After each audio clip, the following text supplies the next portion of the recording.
Go ahead, Carmen. You can start. Okay, just to confirm, I don't see Robert on the screen. No, for right now, you are only seeing yourself because he's a guest, and until he introduce you, you introduce him. He will. I will bring him later on. Okay. Perfect, just wanted to confirm. Yeah. Alrighty, hello everyone, good evening. Welcome to our special panel discussion. The topic that we're going to be discussing today is building bridges, fostering positive relationships with Indigenous communities. My name is Harman. I am a wellness ambassador at Voice of Men 360. Just to give you a little bit of context about our organization, so Voice of Men 360 is a nonprofit organization. It was founded in 2020 and it's based in London, Ontario, Canada. Voice of Men was born out of seeing a tremendous need and stepping up to provide services to help support and overcome male the challenges that male population faces. We are part of International Men's Day. International Men's Day has been serving for over 25 years, and so far 95 countries around the world joined together and doing various activities regularly. IMD follows six pillars, which is the overall well being of boys and men. We follow in the same footsteps.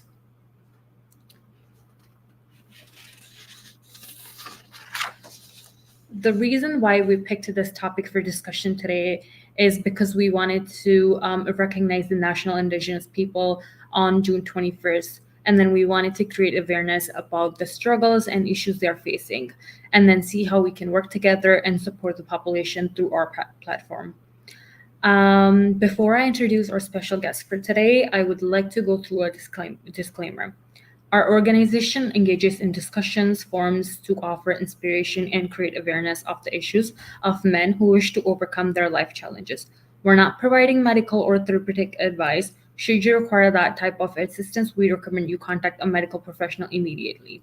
If you have any questions or concerns about our program or today's episode, or anything in regards to Voice of Men 360, please feel free to send us an email at info@voiceofmen360.org. Please join me in welcoming today's guest, Wayne Rabbitskin.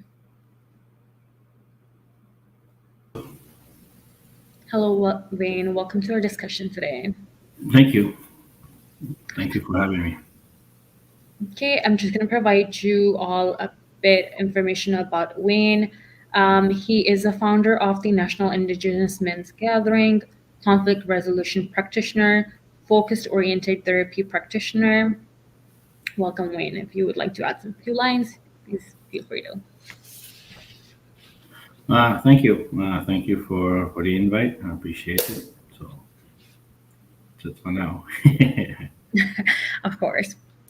Without any further ado, we're just going to start a discussion today. So, Wayne, my first question to you is that how has colonialism historically affected Indigenous communities in terms of land, culture, and governance? Actually, there's a lot of impact in a lot of ways. One major source, I think, that impacted Native people right across Canada, but also in the States as well, is the residential school legacy. And the way I learn is it was intended to assimilate the Native people, colonize them, and also to force them into an education system that was not of their own. So that had a profound impact on their culture, their language, and also their heritage, also their identity. So I'll give you one example. My parents are resident school survivors, and my dad, for example, he had a lot of issues. was a very loving man, and but there was a part of him that he wasn't there emotionally. He wasn't there spiritually to support us, and sometimes how he dealt with those issues, how did he cope with some of those issues that he experienced during the lesson in school, is I've learned later in life that he was abused.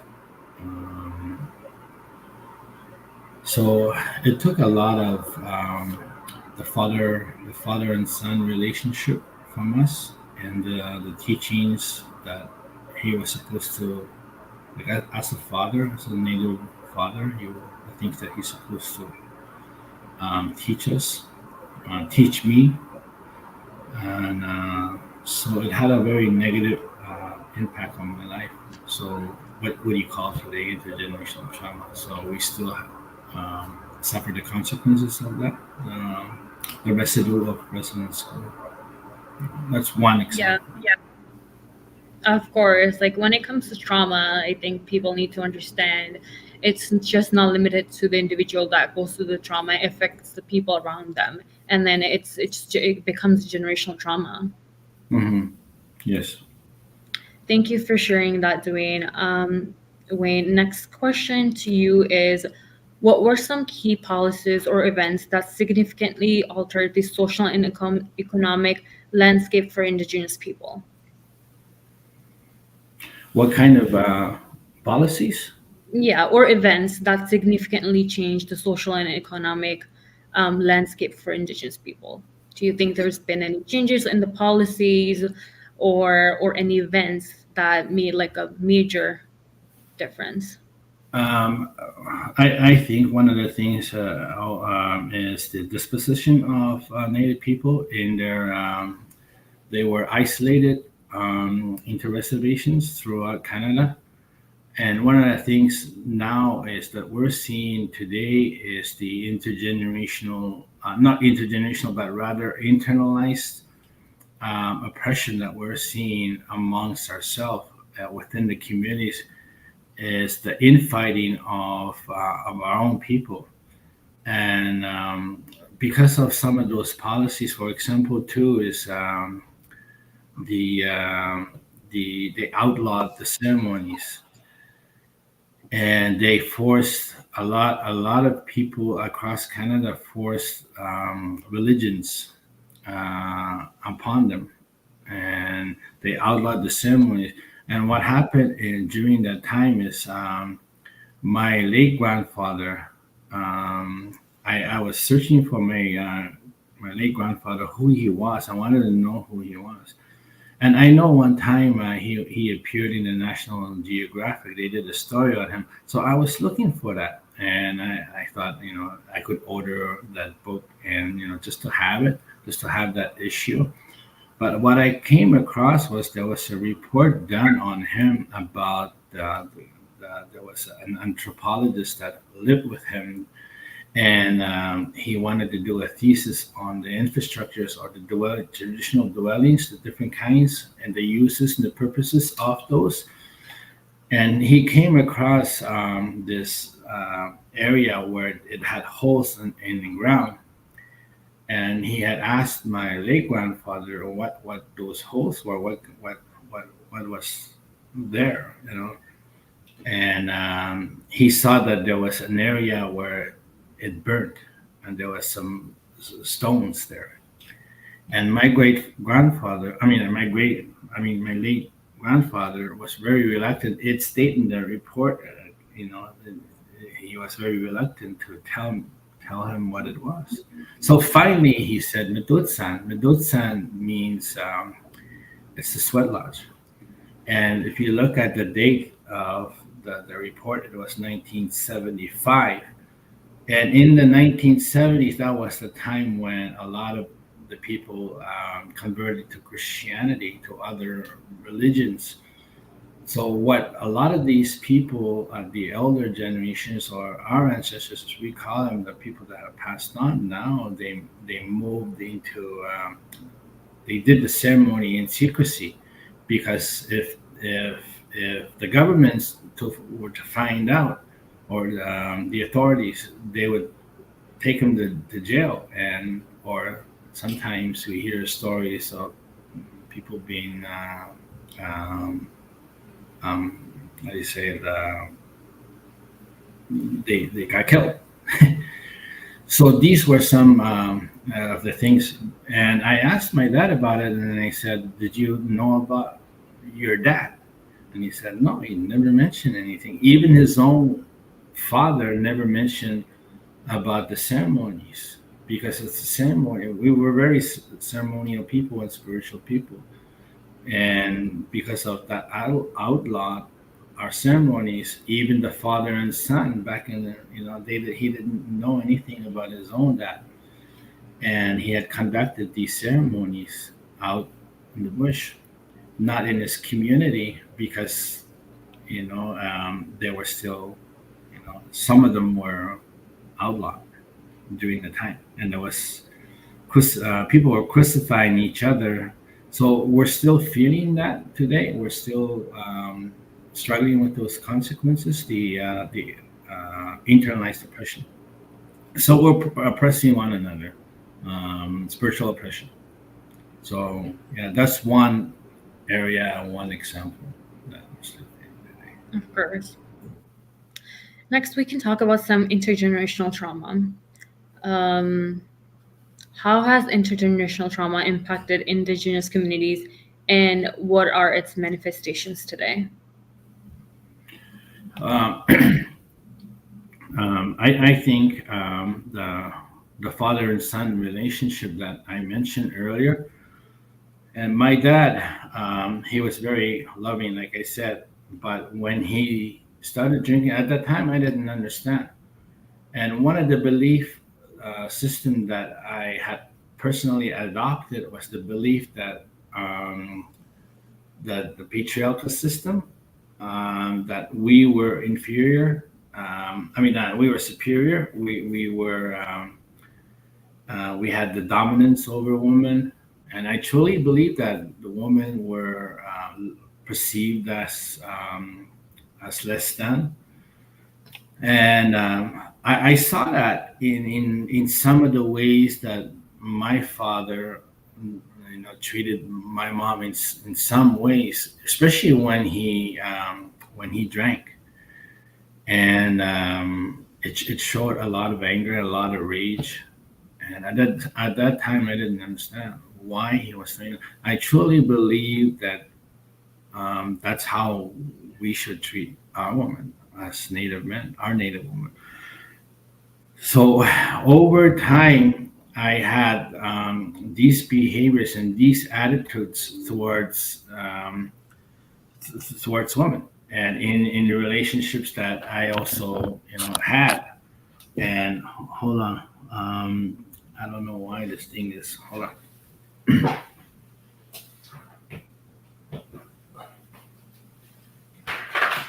Oh.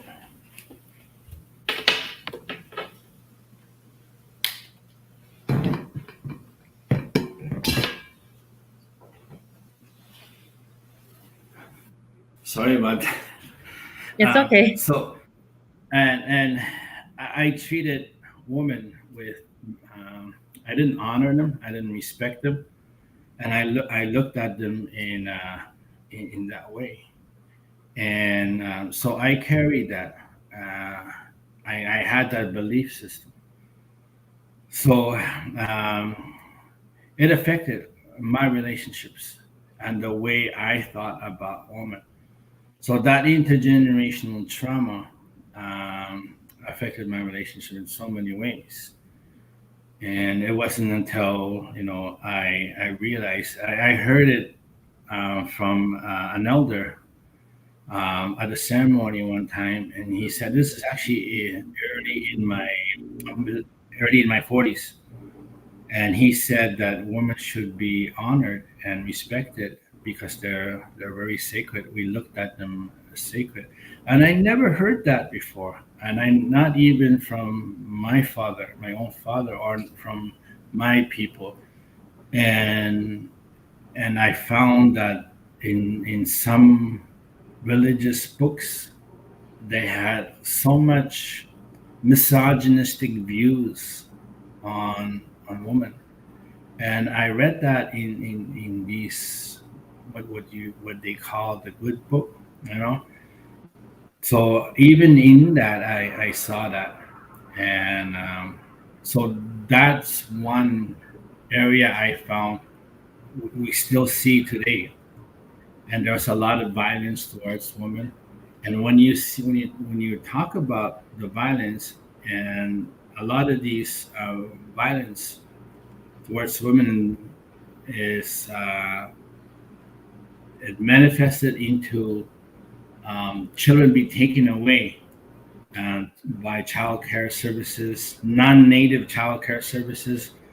So it goes on, the cycle of that colonization happens because when children are taken away because of the violence within a home and they put in a non-native home, then that's still, you know, the policies of cultural genocide.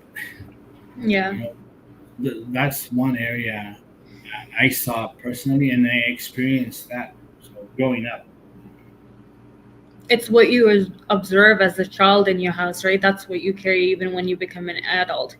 You start yes, idolizing your elder people in the house. So even if you move to like a regular environment that's different in your house, it's a difficult to change, difficult to adjust. Definitely, hmm, that's where you carry the trauma. yes. Um, Staying in the same topic, what ways have colonial policies contributed to the perpetuation of trauma across generations? You think that the colonial policies had any effect on the on carrying this trauma across the generations? Were there Yes. any policies introduced for that? New policies. Um, Um, did you say new policies? If there's new policies that are still affecting the the yes, indigenous, the trauma, yes. um, I think so. I believe so. One example I think is um, um,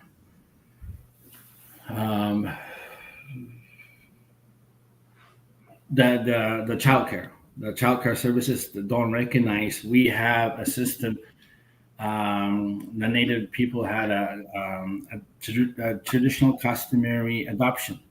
We always had that.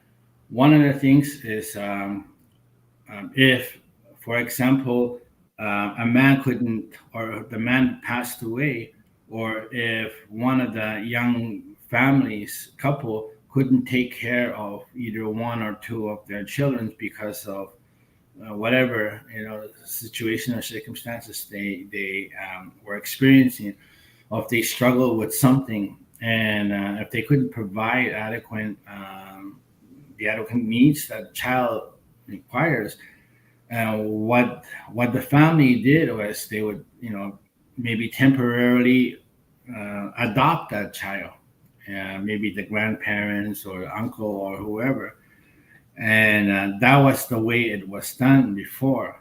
But you know, the Quebec for us, you know, the Youth Protection Act doesn't recognize that, and I know some areas out west they don't recognize that, you know, and it still takes away that child, because when the restaurant school had is to take away that child from that home, away from the parents, and that policy is still there. So we still seeing our children being taken away, but into non-native homes, and the loss of their language.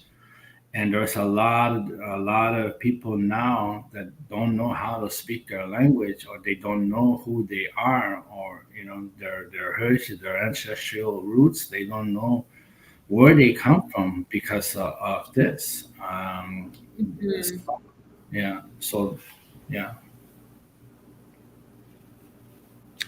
I understand about that part. It's difficult, but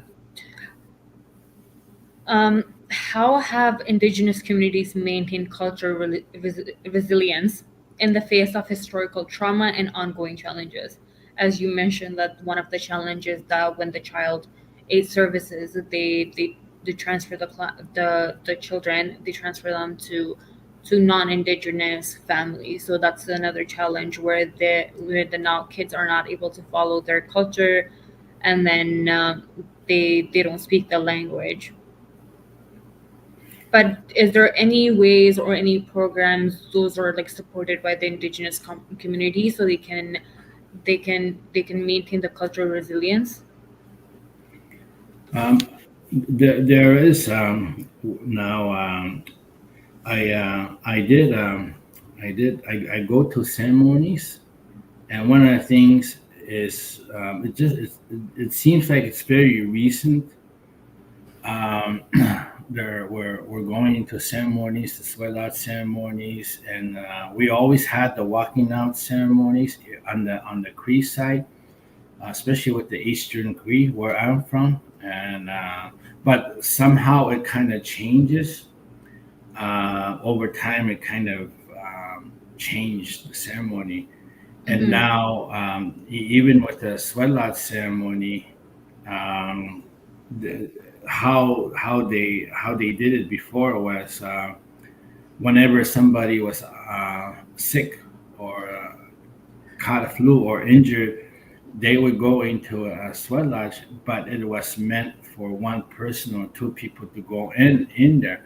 But now they're building it in a bigger um, structure, and now what they're doing is like they're looking at it in a way for us to heal our traumas and to also detoxify what kind of toxins or negativity that we carry, and that's how it's done now.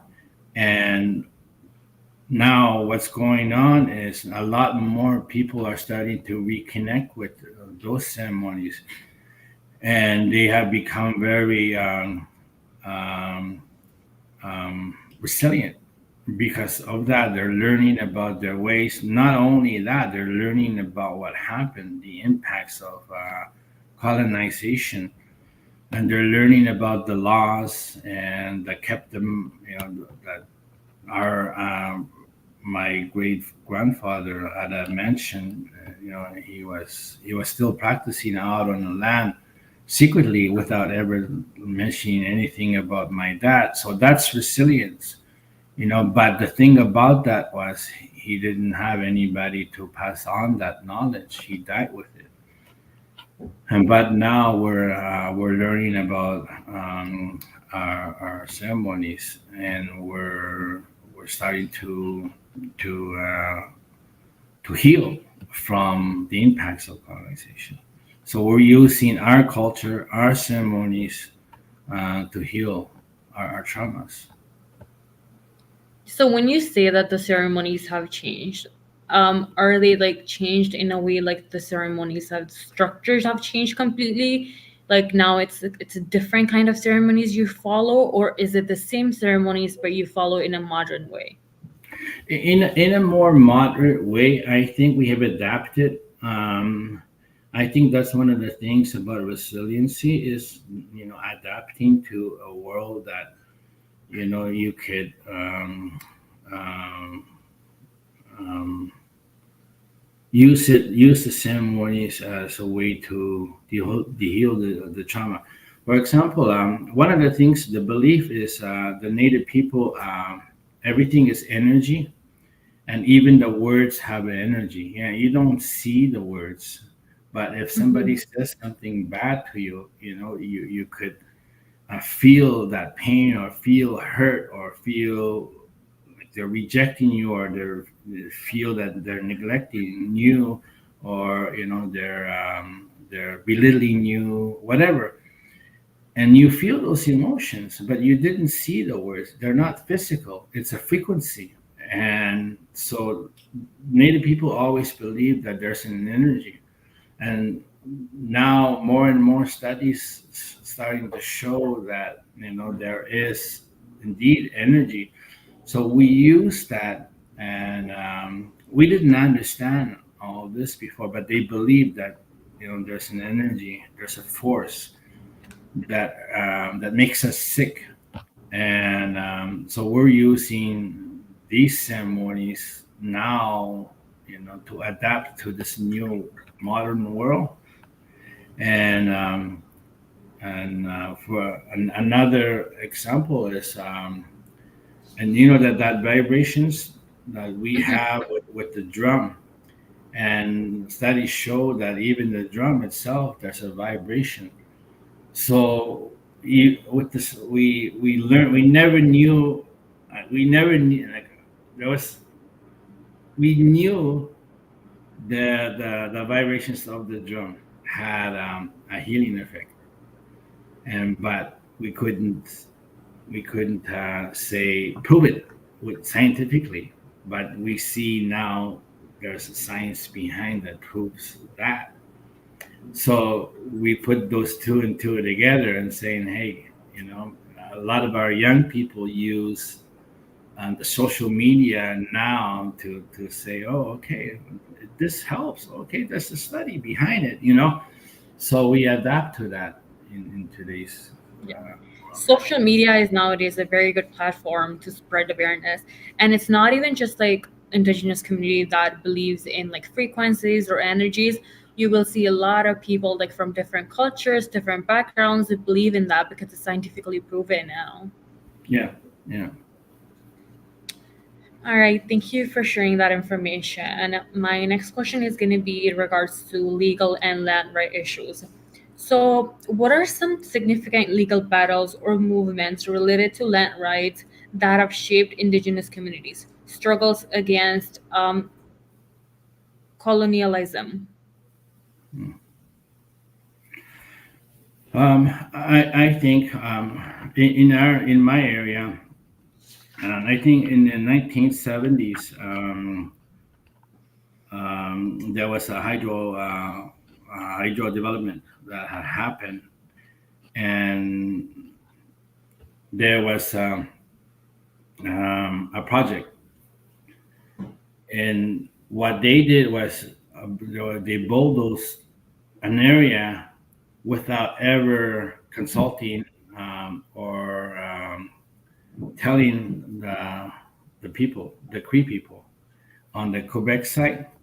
So they came in there. The government came in there with their machines, and they started to excavate a lot of land.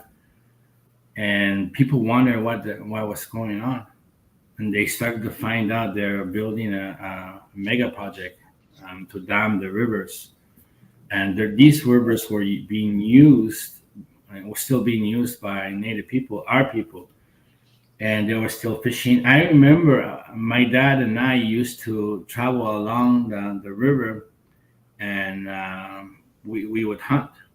We would hunt ptarmigan in the wintertime. And so we saw that a lot with father and son, or men going out and using that river. And you would see every now and then a skidoo, and and so they hunted. They used that river in the wintertime, in the summer, and all seasons. But now you cannot use it, you cannot fish, you cannot hunt in that river because of this dam. So what they did was, um, they halted this project, and they said, hey, why haven't been consulted? So the attitudes back then was, like, we're the conquerors, we're the colonizers. We have every right to develop how we see fit on your land, on your territory. So that was the mentality. That still, in some ways, that is still the mentality, that conquer mentality.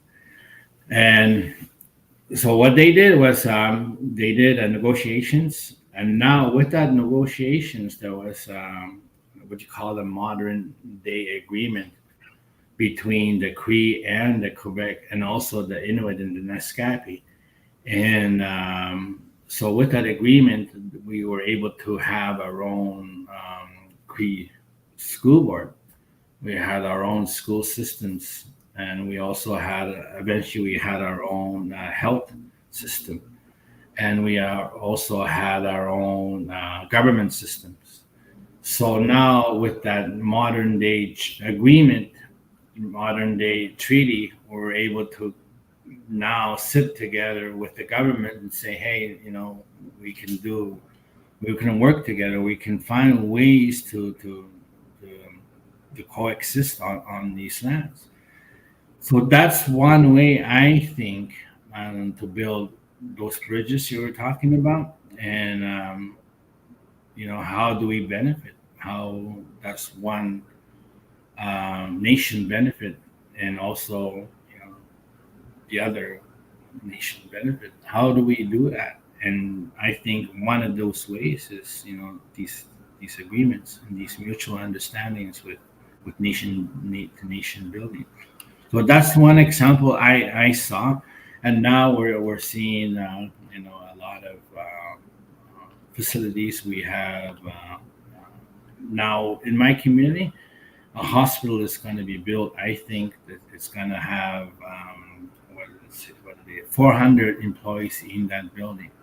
It's going to be very big. And in my community, they just finished building a high school, and not too long ago, they just finished building an elementary, and we're going to have 3 schools, and we also have a nice arena and a whole bunch of stuff, that we benefited from this agreement. So a nice hospital, even our justice system. We have our own justice system. It's good to hear that the authorities and government are working towards it, and then they're working on, like, as you mentioned, the community services, or like opening up schools and hospital. It's good to hear that they're working towards it. Mm-hmm. We can talk a little bit about cultural identity and heritage. So, be more personal question to you. How has your cultural identity influenced your work or advocacy? Um, One of the things I mentioned before is the ceremonies. Um, a couple of years ago, I was working in a community, and I was working in the social services. And one of my mandates was to to send people out to treatment programs and people with addiction issues. And so that was one of my mandates. And one of the things about the religious, how do you say, the human rights, is for people to practice what they want to practice. And even in the where I work, the organization that I work, there was a code of ethics that we had, and we would always respect people. It's a human right for anybody to believe what they want to believe, to follow that belief system. So what happened was, in that community that I worked, there was a young man that came to me and he said, "Hey, you know what? I don't need help. I don't need to be sent out to a treatment center. I know what I want. I wanna be a traditional dancer, but I also wanna follow in the ancestral ways, the ceremonies." He said, "Can you help me out?" And I said, "Yeah, that's part of my job, is to find ways for you to have that resource." So I had approached the man, and he said, "Yeah, we could, we build a sweat lodge there."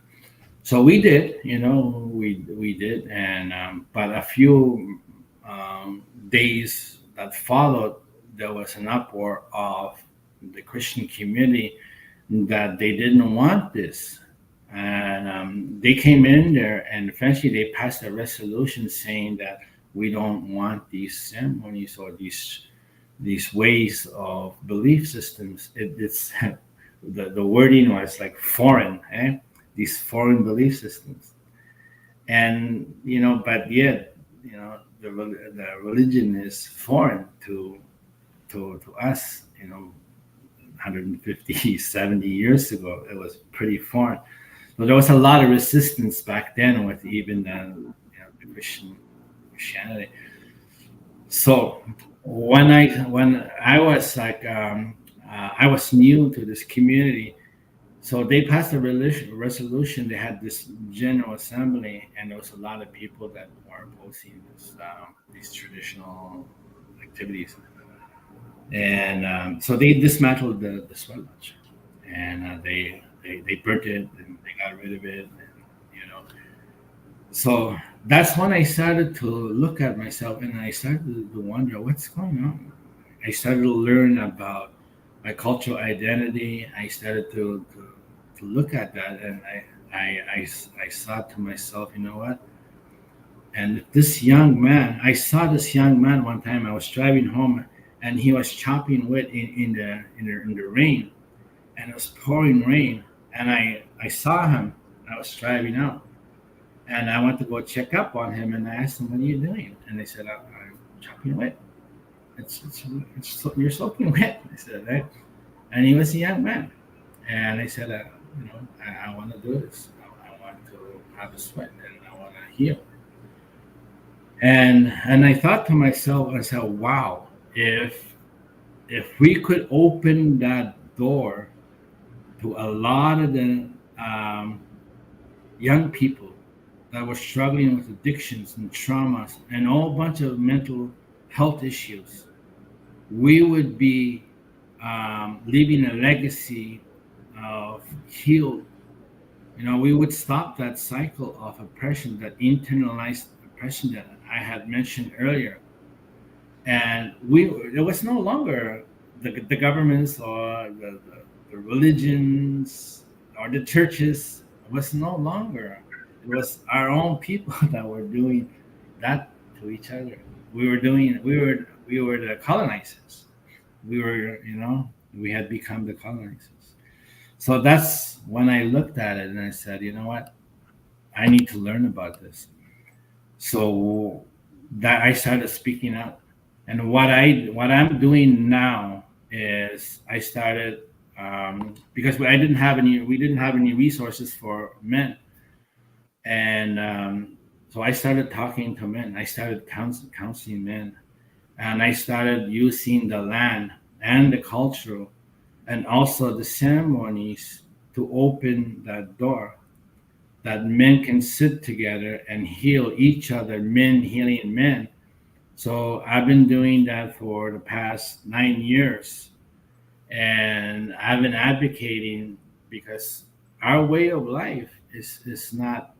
It's been demonized for a long, long time. So many years that we started to believe that, and so one of the ways I found was to educate and create that awareness towards men that no, it's not. It's a way to heal. And that intergenerational trauma, that belief that we have, that we adopted, thinking it's bad, it's evil, it's not, you know. And even if we don't follow that, it still opens another door to other young people, other young men.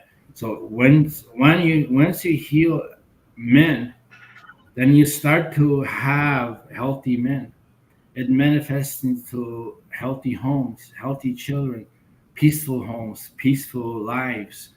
And when a child develops, it develops a part of that brain where they feel safe.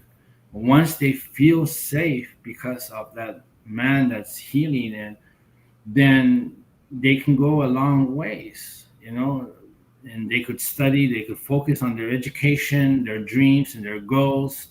They can prosper a lot more if we start to take away a lot of that oppression or intergenerational trauma.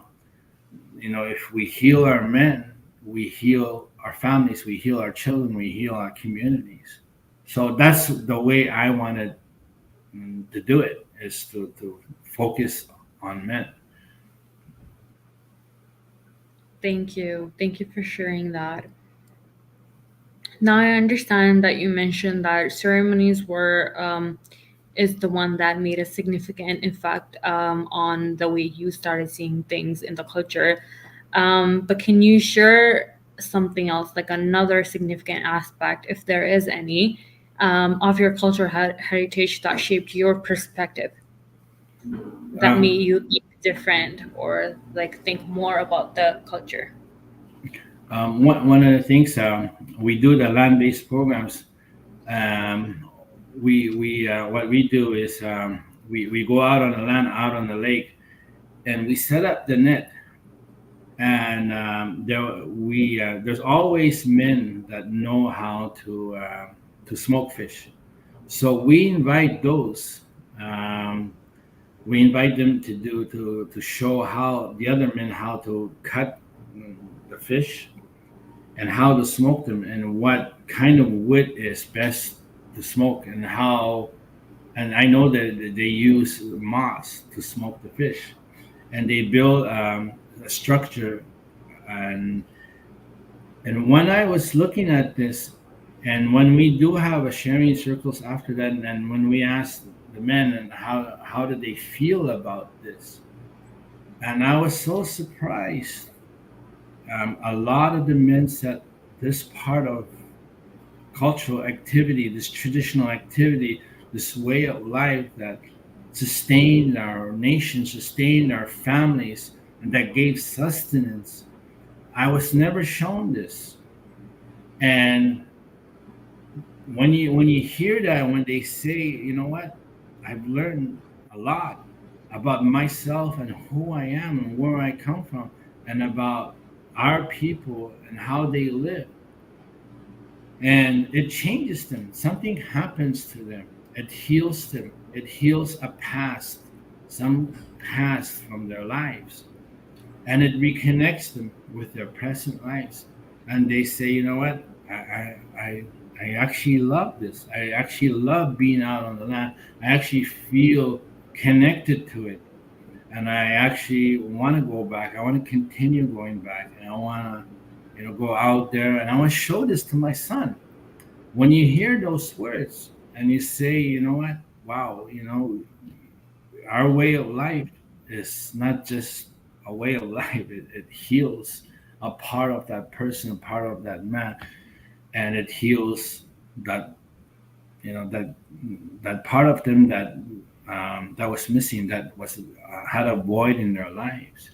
And a lot of men too, they were shamed by other people, and especially with grown men. I heard grown men saying, You're grown. You're a man now. You're supposed to know all these things."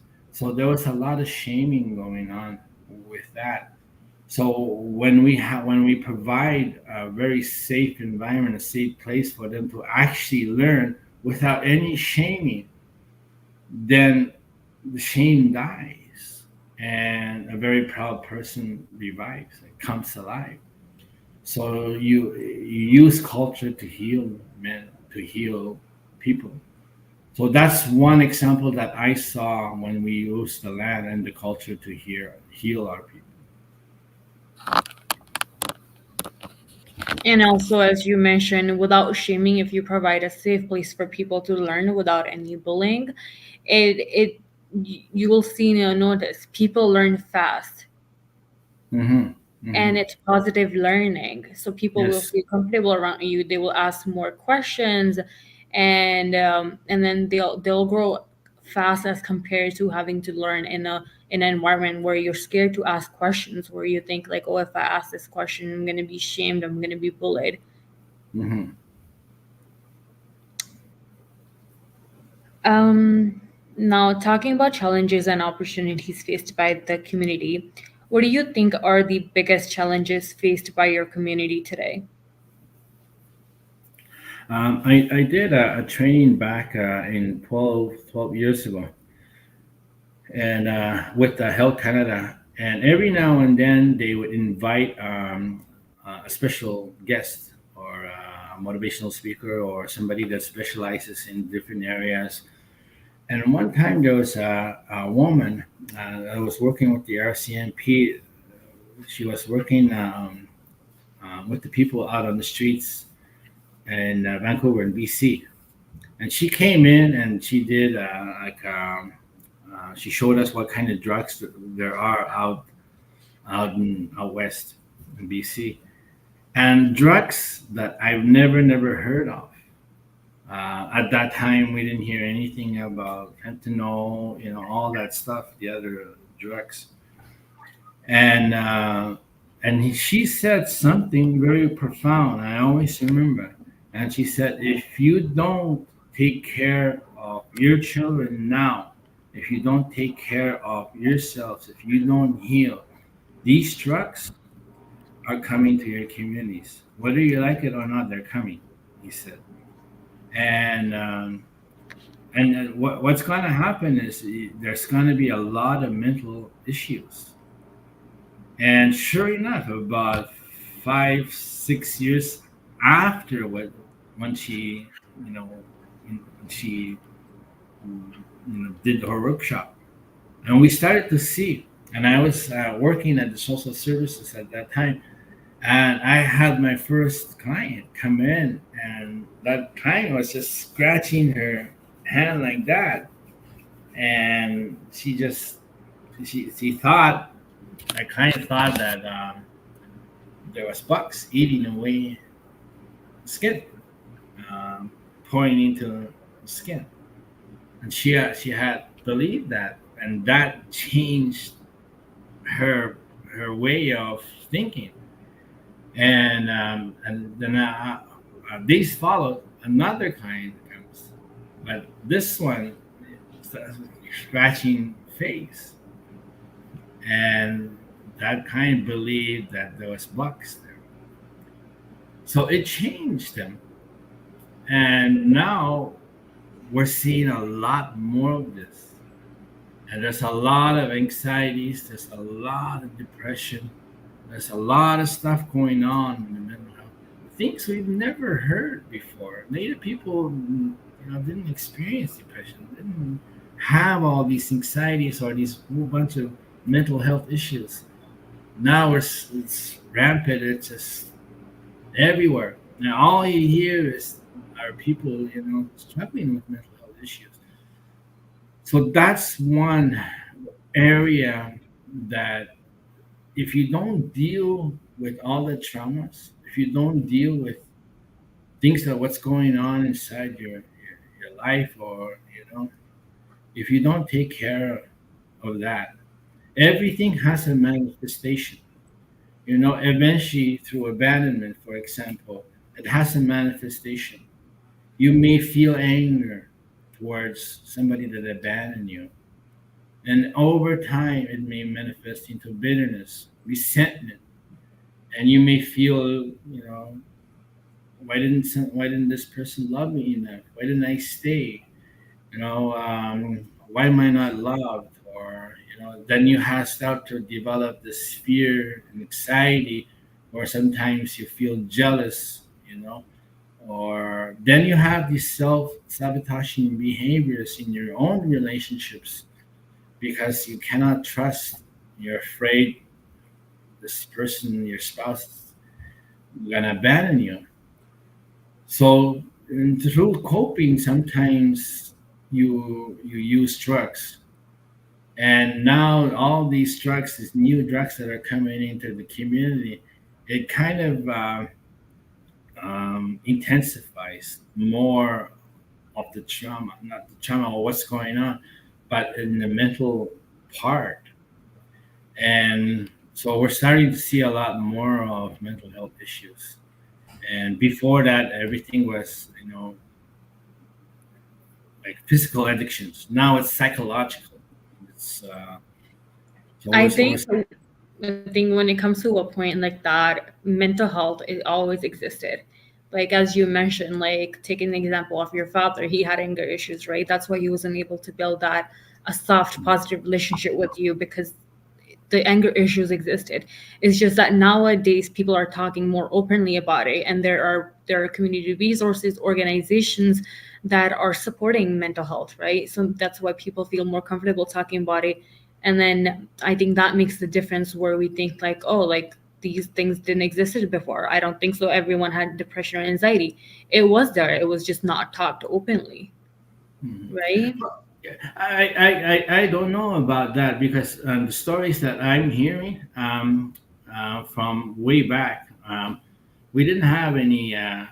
Um, I never hear stories about depressions, especially Mm-hmm. 150, 160 years ago. Everybody was out there. I know they had some mental issues every now and then, like um,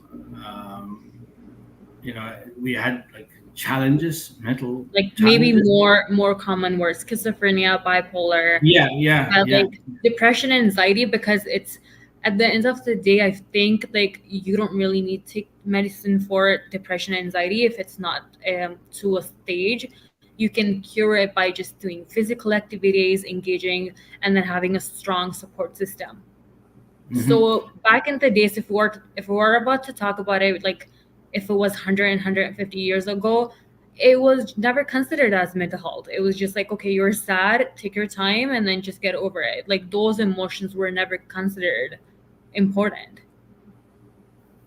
Yeah, yeah, of course. But you were sad, and there was a system that was already in place. We had medicine people, we had plans that were able to take care of our people, and so More even social, and like people used to live in groups. Nowadays, it's like isolation. So if you're by yourself, you don't have a good support system.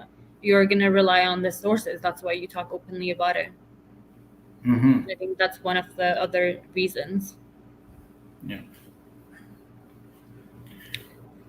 Um, do you know of any positive developments or opportunities you see in your community in the future? Um, yeah, now there's a lot more. I think one area is like we were talking about the resources and or the lack of. One of the things I find is there's resources like the funding resources that we have. We're starting to see more and more of that. There's funding available, but I feel sometimes different organizations or entities, they have a reluctance to apply to these funding, and because of the way I think the way it's the application is kind of very how do you say it's long. It's very tedious. There's a lot of work into it, and people kind of get turned off by it. But the money is there, and that's very important. I find whatever you want to do, you always need money, and even if I want to go hunting, I need money to fill up my truck, and I need to money to fill up my tanks, or to buy food or whatever. So we always need that, and now today, so more and more I'm starting to see a lot of programs, and there's a lot of retreats, there's a lot of more and more we're starting to see land-based programs for young people, and for us men too, is starting to see more and more resources out there, men. And the thing about it, we mentioned that we do talk about it now. It's more openly talked about, and yeah, there's a lot of. I feel like there needs to be a little bit more advocacy in providing these land-based programs, and people to go out on the land and be taught how to have sustenance in their lives. If there's anything that um, um, to have food on our table. It's not always necessary to go buy food out at the grocery store, but there is food out on the lake, and there's ways to do that. And because of this, there's a lot of opportunities I find with land-based programs. Yeah. Thank you. I'm gonna give you a break before I ask you another question, and I'm gonna make a few announcements for our audience that have joined us today. We have few live shows. The first one is called Open Up, so where you can come and share your journey. It's a live type talk show, and it's on Sunday at 7 p.m. Eastern Time. The second one is it's called Vili. It's a Tamil live talk show. It's on Sundays at 8 a.m. Eastern Time. And then we have monthly men's group meetings, which are just for men. It's only men in those group meetings, and it's led by men. There's another one that's on second Saturday of every month from 7 p.m. to 8:30 p.m. through Zoom. There are no recordings. And the link to join those meetings is available on Facebook. If you're not able to find it, feel free to shoot us an email and we'd be more than happy to help. There are no limitations to gender, age, nationality, or ethnic groups. All walks of life can participate in our shows, except the one for men only. If you want to be a guest on any of our shows or willing to be part of our organization, help us directly or indirectly, please reach out to us via our email. We are open to work with individuals, professionals, experts, community organizations, associations, corporations, government officials, and businesses. We're going to add our details, but I'm also going to mention it here. So the phone number is 226-289-8784. Email address is info@voiceofmen360.org. Our website is www.voiceofmen360.org. You can also find us on social media. We're pretty active on LinkedIn and Facebook. We also have an account on Instagram, Twitter, and YouTube, now called X. You can also subscribe to our YouTube channel to get the updates and notifications of our talk shows or any live shows, any posts that we make. If you have any suggestions, if you have any questions regarding our talk shows or our programs or any like the programs in the organization, you can always comment down or shoot us an email. We don't monitor our emails 24/7, but we try to respond within 24 to 48 hours. Thank you, and back to Wayne.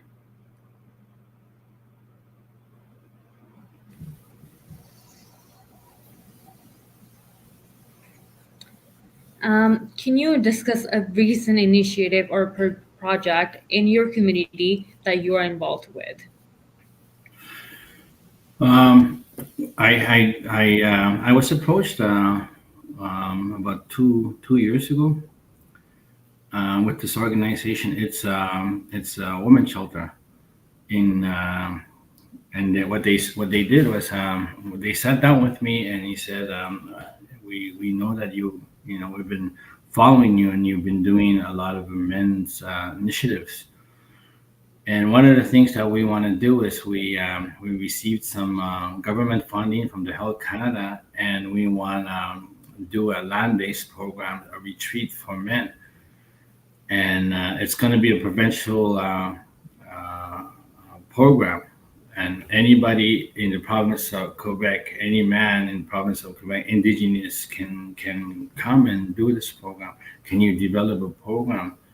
And I said, yes, I can do that. And they said, you can hire anybody you want. And so that's what I did. I've already worked with men prior. And I approached an elder that's been working with Indigenous men for 40 years. And there was another man that I had approached, and he's been working with Indigenous men in the justice system. And so I approached another man that's been working with First Nations men for a few years, but he was through powwows traditional medicine, that sort of thing. So for me, I was more on the emotions. I was working with emotions and how to release those emotions. So what we did was we got together and they asked us, and what do you guys, how do you want us to help? And this is an organization from a women's shelter. And I said, I want men to heal men. I want this to be an all men, all male, and every facilitator, every practitioner is male. And they said, okay, we understand. And I said, there's a time, yes, a place for men, to work with women, but there's a time for men to sit together and to talk amongst each other. So that's what we did. And so the first one we did was 2 years ago. So we had promoted it, and we used the social media, and it just blew up. And we wanted to have 16 men come just 1 week, 7 days, just to focus on the traumas, just to focus on healing, just to focus on whatever mental issues that they may have, or relationship issues, or anger, or whatever. So we want them to come in and just to do that. And we had I think close to 40 registrations from all over. And it was very, I was taken back by it, by by people calling in. And so the next one that we did was, this time we said, you know what, we're gonna maybe go down to 14, but we had 15. And same thing, there was a lot of registrations from all over. And the third one we did same thing, there was a lot of registration. So I saw the need for a men's program, and we started to have calls, we started to have visits. And our last one, we had a visit from the justice system from our area, and they sat down, like these are big bosses, and they sat down and they wanted to see what we're doing. And they said, at that time they were sitting there and listening in. And one man expressed the trauma and the abuse that he endured throughout his life. He talked about sexual abuse. And this program talks about that. And we have that environment, and we provide that space and place where that abuse is talked about, the sexual abuse. And when they were sitting there and they said, that's what we need, our men don't come to our workers because our workers are mostly female. And this is the kind of program that we want to do, pilot project. And so that's what I told, there's a time and place sometimes for men and women to sit together and talk about, about their communities, about their families, about the relationships. But there are times when men need to open up to another man, and women do that too all the time, So that's what I'm involved in, and I love being a part of that. And one of the I always recall when that organization approached me and they said, our healing, the circle of healing is not complete. He said, we're providing, our services provide children, and we house them with their mothers, and we provide resources. But there's something missing, he said. When we looked at that mandate and our objectives, how do we heal families? And one of the exclusions was the men. We always, the men are always kind of excluded in that objective. So they said, we decided, what, let's do a program for men. And so that's what they did. So this way that circle of healing is complete, you know. So that's what we did. So now we're gonna have another one in August. So I'm looking That's forward good. to that. Yeah. Yeah, it's when people are provided with safe place to share their experiences, and then they see people like them share their experiences. It makes a positive impact. People feel comfortable talking about their personal lives. Hmm. Um, One last question. Um, how can non-Indigenous people help and support Indigenous communities? I think this is one way. We're talking, we're having a discussion, and I think the information and the education, also the awareness, and I think this is one way of creating that, building that bridge, and building alliances and agreements. Um, I think. Um, one of the things I am seeing more too also is, and there are, like I mentioned, there's a government funding available. Like there's millions and millions of dollars that is available for us. And what I'm seeing now is, um, organizations that make their organization look native, or the content of that is native, so they can have access to money. So that's another part of,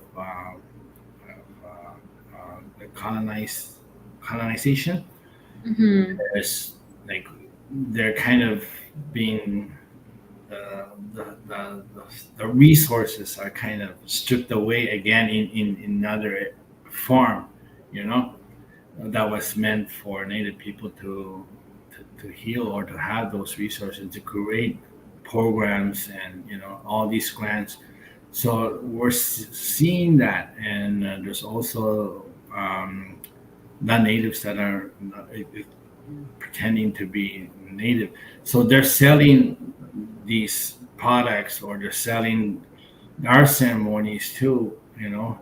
So we need also to create that awareness for people that are doing those, hiring, to do a detailed, background. Where are you from?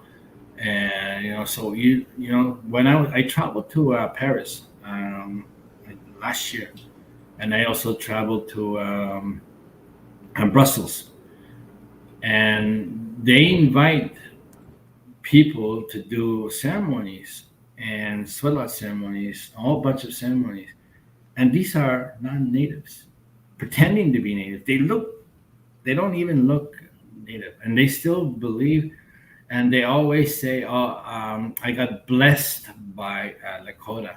So I was hearing that a lot over there overseas. So what I suggest is, yeah, we need to educate. Um, we need to educate these organizations that are hiring these.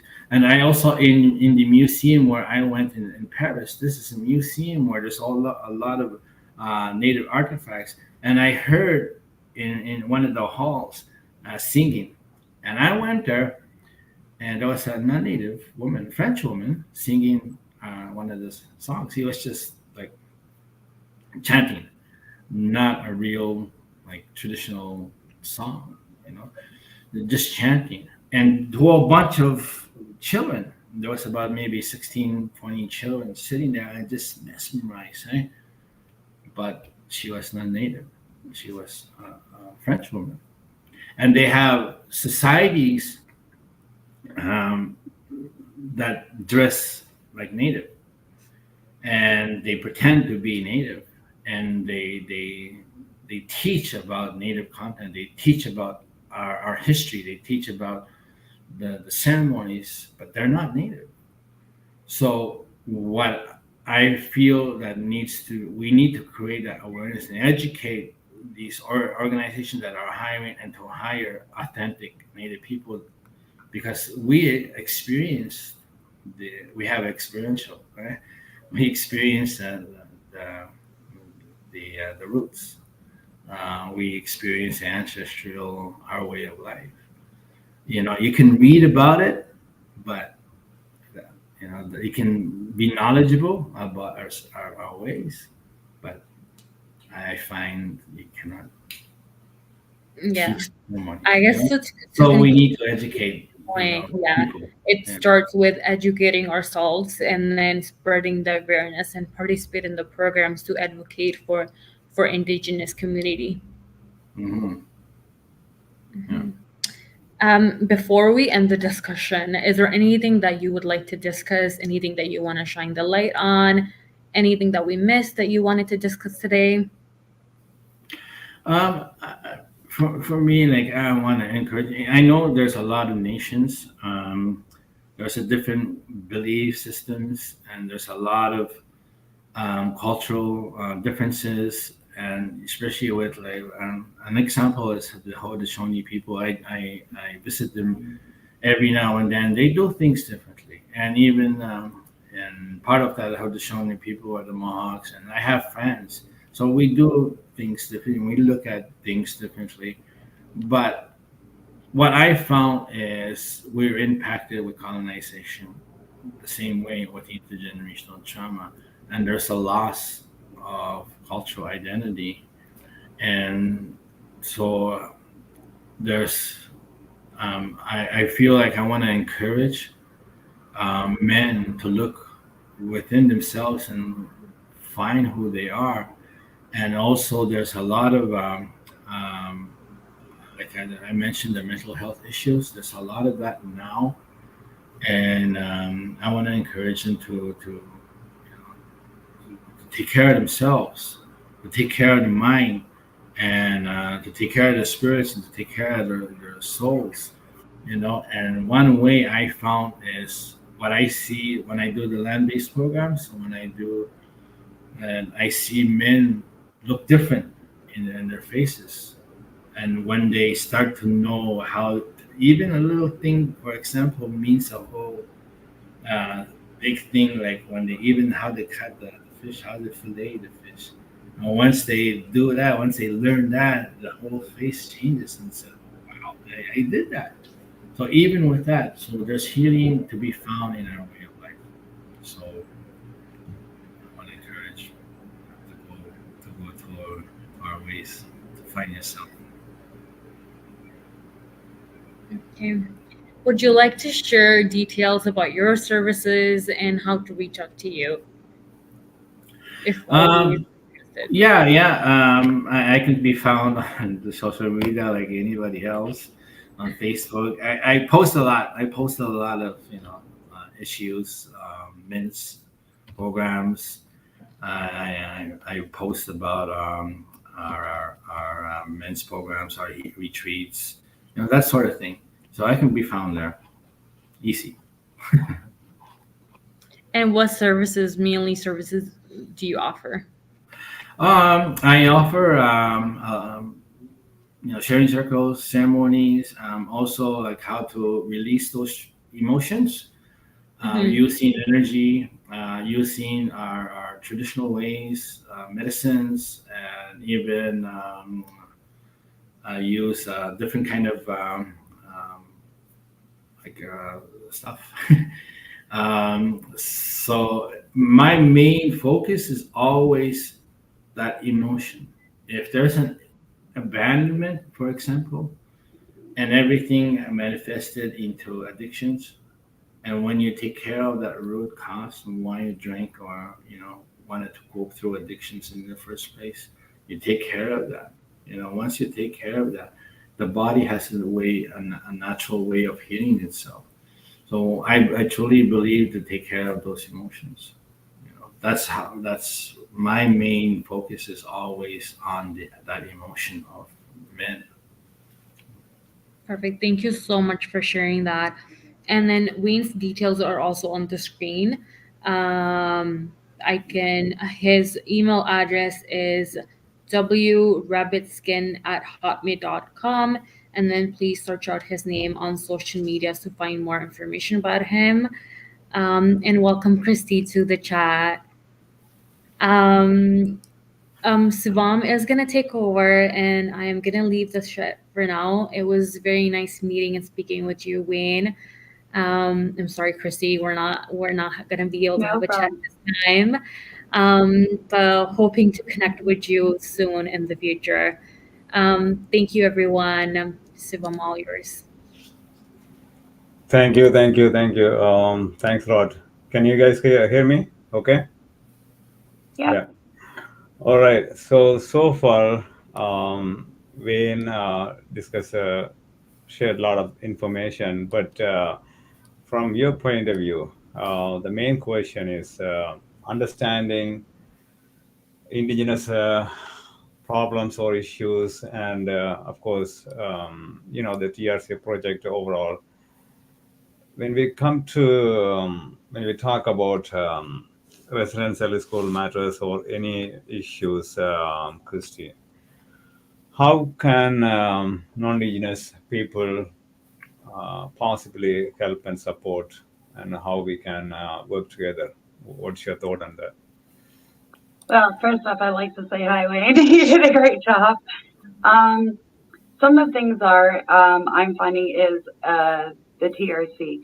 It's been going on since 2017, and I think a lot of it is just the fact that non-Indigenous people need to really start digging deep and learning more about what is going on with Indigenous issues all over. I think there's a misconception in a lot of ways that people feel like this was a situation that happened, way back in history. I know for my own community, to give you an example, the school in our community wasn't even turned over to the province till 1996. So I think a lot of it is just learning and really digging deep, going over the TRC, right? The TRC has been in action since 2017. We're now at 2024. Very little of the calls to action have been actually followed through with. So I think it's time that a lot of people really start, you know, digging deep in their workplaces, in their home, having the conversation, bringing it to the table. I get it's a really uncomfortable conversation, but it's a really uncomfortable conversation for us as well. Absolutely. The thing is, see, even first, of course, National Indigenous Peoples Day is just passed last week. And then, what is your message, or what, especially for those non-Indigenous people? Learning is one, but how can they support? How can they coming together and then support each other? What do you think? I think a lot of it is get involved in community events in your area. Really start learning about the treaties that have gone on in your area. That's another good thing. Historical places and events. A lot of it is really, really connecting with Indigenous community and figuring out how you can help in that area. There's so many different issues going on across Canada. That's another thing I also advise too is, there's so many different topics that encompass Indigenous issues. Everybody, if you dig deep and start coming across certain things that might catch your interest, whether it be about the water, the land, MMIW, child and welfare, those type of situations, you can start digging deep and really looking at stuff. I've also started really educating people on when you're looking at any issue in Canada in the news that catches your interest. Always, when you're Google searching and stuff, put Indigenous in front of it.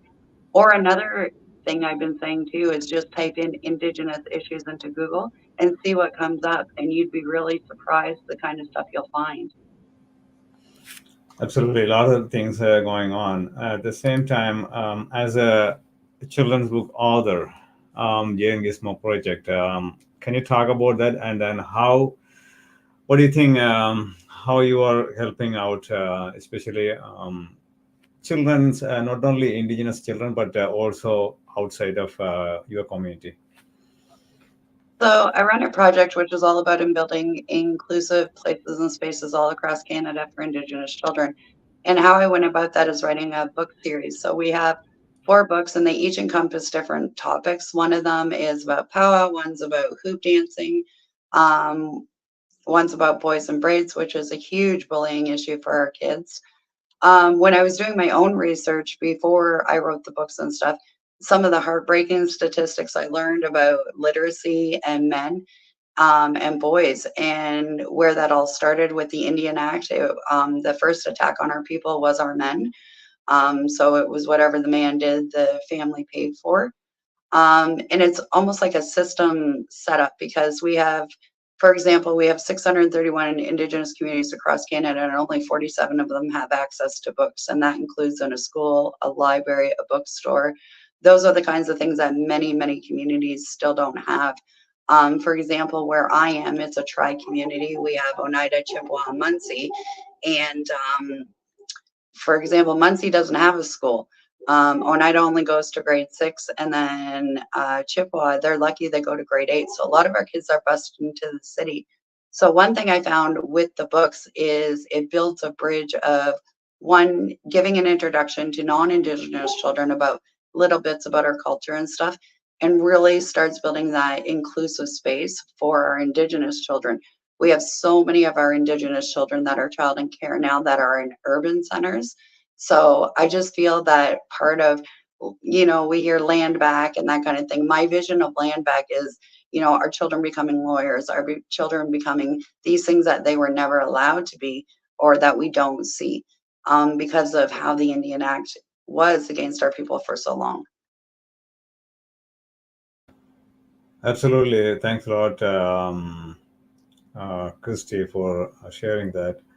Of course, since we are a men's organization or a men's focused organization, there are a lot of things that we possibly we can do at the same time. That it's not just a one hand or one man show. It's we need a lot of support from every part of every community, though, right? So I really appreciate for your input and things like that. Is there anything else that to say or to send out a message or request to any communities you want, Kristi? Yeah, actually, again, back to the education piece, right? Like Indigenous children right now have the lowest literacy rates. They are the most impoverished. We have children who, in some reserves, have mercury poisoning. We have others that my own community does not have clean water. And to me, it's kind of crazy. Like my own community is like 25 minutes away from a big city center, right? So it's things like that. A lot of people think it's just northern communities or remote communities, and it's not. If you start researching reservations in your area, you'll start seeing that this is happening in everybody's backyard. And it's something we really need to wake up to. Like in Canada, there should be no reason for these children to live in such poverty with inadequate housing, inadequate education, inadequate water. And I think it really is time that Canadians wake up and really see what's going on. Here in Canada, the politicians are supposed to work for the people, and they're not doing that because the people aren't aware always of what's going on. So that's one thing I just really, really want to hone in on is we always, especially me, I'm Haudenosaunee. I'm from Oneida Nation of the Thames. And so one thing we're always looking at is the next 7 generations, right? So really, really looking at what's going on with our children. And our suicide rates amongst our youth right now is astronomical. Drug use and things like that. And when you start looking at it, it's because of system oppression in Canada. Absolutely.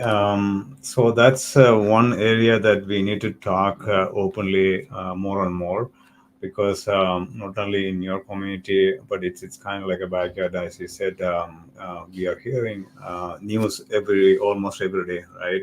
And it's very, very sad that young fellows, not even 20 years or 25 years or even 30 years, it doesn't matter which age group they are in, but it's very, very unfortunate to see that young men, they are losing their lives on the street and everywhere. What I want to ask is that, of course, the message is very clear for everybody. You can either go to a library, or you can watch YouTube videos or documentary, or some sort of articles. You can read it, Google it. Lot of information out there. But as Kristi was saying, like just go to any events, especially power, and then you can at least talk to somebody, and then you can learn a lot of things. Every day, every single day, we are learning a lot of things. But as Another a thing, sorry, go ahead. another thing I wanted to bring up is with Canada Day coming on Yeah, Monday, there will yeah. be so many Indigenous events happening, and you'll see a lot of the orange shirts coming out again. Because again, a lot of Indigenous people feel right now that we just can't have pride um, in Canada. And one of the main messages I see from the youth is there's no pride in genocide. And that's exactly what's going on with Indigenous people. If you look at Canadian news, it was just a few months ago, Trudeau actually admitted to the UN that genocide is happening for Indigenous people in Canada. Um, Another place people can look up is it's called UNDRIP, and that is put down by the UN, and it just kind of shows the state that Canada's in when it comes to Indigenous issues. So I really highly, highly would recommend on Canada Day, while you're also celebrating, really look at the Indigenous events going on, go out and see some of them, participate, and just try and get an understanding of why there will be so many orange shirts being worn on Canada Day. One thing I want to touch, but before that, I want to tell one more thing to the youngest generation, youth, especially whenever you guys come across any kind of project at the schools or university or colleges, just take um, anything related to Indigenous and then do some sort of a project. So this way, you not only educate, but maybe you come up with new ideas, or even you can collaborate with Indigenous communities too. It's very easy way to find out, learn yourself, educate yourself at the same time that you can do something in the future too. At least you are doing, just reading or watching news, or watching just YouTube videos. But more than that, you can do much much more than that. What I want to ask is that I just want to go back to our topic, building bridges, fostering positive relationships with Indigenous communities. Um, of course, you talked about a couple of things, Kristi, but what do you feel is what's the missing here? Is there anything lacking or anything missing? What needs to be changed in order to get some sort of positive direction or a positive result right now? I think the main thing is education. There's lots of things that non-Indigenous people don't know, but I feel like in the way of building bridges, I think everybody can be a great ally to everybody, and we can have, excuse me, we can have great allyship when it comes to Indigenous issues. Um, so again, as you were saying, like especially with the young people, right? Get involved, use your voice, sign a petition, talk to your members of parliament and say, as Canadians, we're not just going to stand by and watch this happen, right? So I think that's the big thing is allyship, right? Shaking of the hands. Um, we have this whole envision of what we were taught Thanksgiving was, even though that's not the true thing. But I think we can move towards that kind of space, right, where we can share and shake hands and be great allies. Um, but a lot of it comes from really getting educated because there's just been this whole thing where a lot of people just haven't known what's going on. So I think it's just really awesome when allies come together and they do learn and really dig deep. It will take, I think, for Indigenous issues across Canada, it's not just going to take the Indigenous people's voices, it's going to take everybody's voices as allyship.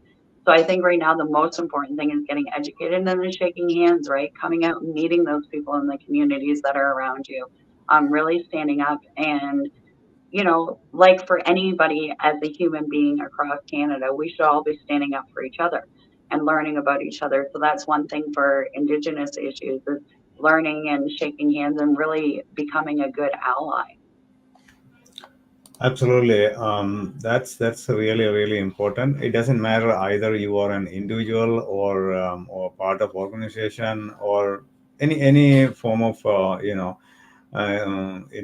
the way of living. It doesn't matter whether you are indigenous, I mean non-indigenous, or immigrant. So it's as you said. I just want to remind you guys, though, Canada Day is coming up, and then it's not only 1 week; it's just 1-2 days. So wherever you can go, think about even if you are celebrating Canada Days, but at the same time, think about those who are on the street, who are actually even just for a change this year, just rather than going to Canada Day, different celebration, just go to Power. This way, you can contribute, you can learn. You never know.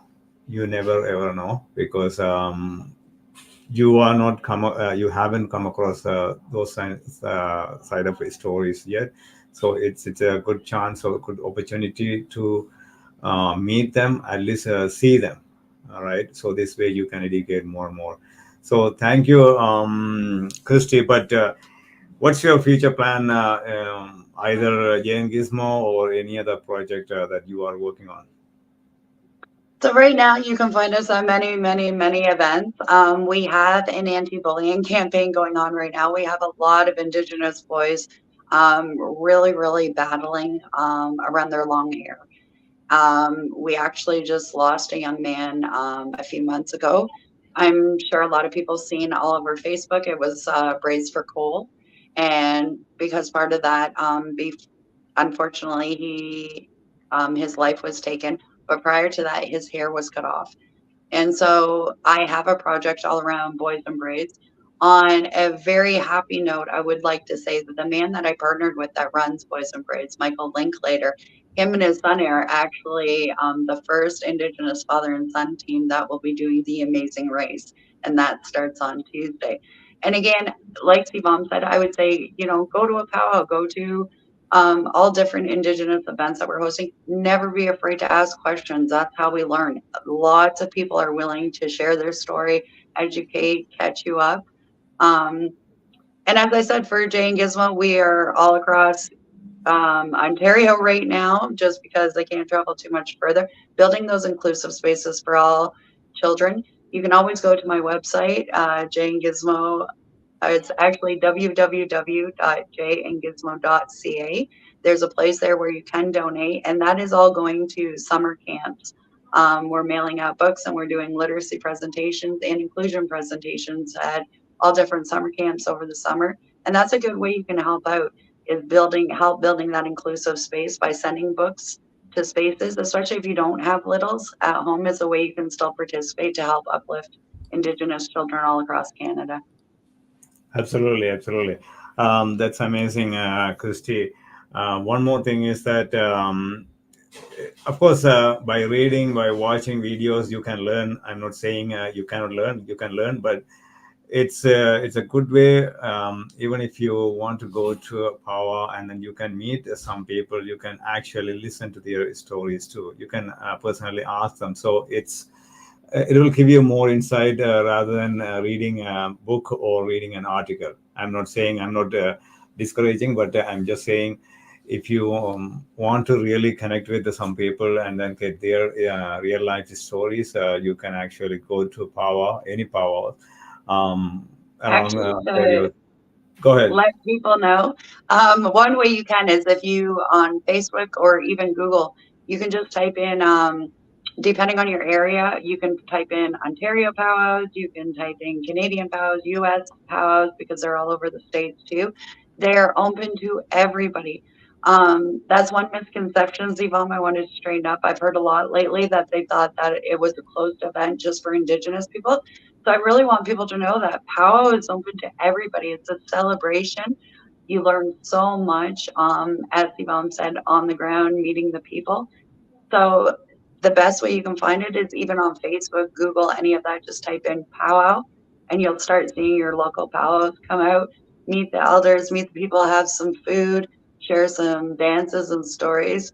It's a very, very welcoming space, and it is open to everybody.